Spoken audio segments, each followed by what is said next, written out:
ஸ்டாலின் அவர்களே, நீங்க எத்தனையோ அவதாரம் எடுத்து பார்த்தீங்க. அண்ணா திமுக உடைக்க முடக்க எவ்வளோ அவதாரம். அத்தனை அவதாரத்தையும் இங்கே இருக்கின்ற பொதுமக்கள், கழக நிர்வாகிகள், தொண்டரோடு தூள் தூளாக நொறுக்கப்பட்டது.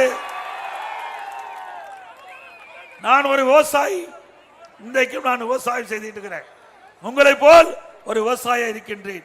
ஆக ஒரு விவசாயி இந்த நாட்டை ஆளக்கூடாதா? முதலமைச்சர் வரக்கூடாதா? குடும்ப சொத்தா? திமுக குடும்ப சொத்து முதலமைச்சர் சொத்தா? அவர்கள் தான் திமுக கட்சிக்கும் பொறுப்பில் இருப்பாங்க. அவர்கள் தான் இந்த நாட்டிற்கு முதலமைச்சர் வருவாங்க.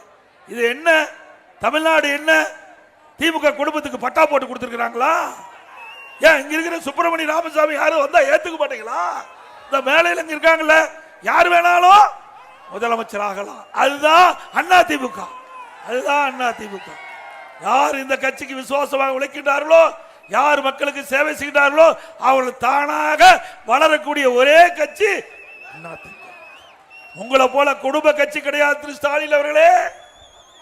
குடும்பத்தில் இருக்கிறவங்க தான் கட்சிக்கு பதவிக்கு வர முடியும். குடும்பத்தில் இருக்கிறவங்க தான் முதலமைச்சர் ஆக முடியும். அப்படிப்பட்ட கட்சி தேவையா? இந்தியாவில் மன்னராட்சி ஒழிக்கப்பட்டு விட்டது. ஆனா திமுக மன்னராட்சி கொண்டு வருவதற்கு துடிக்கிறது. பிளே ஸ்டோர் மற்றும் ஆப் ஸ்டோரில் இருந்து பாலிமர் செயலியை QR கோடு மூலம் பதிவிறக்கம் செய்யுங்கள். செய்திகளை உடனுக்குடன் பெறுங்கள்.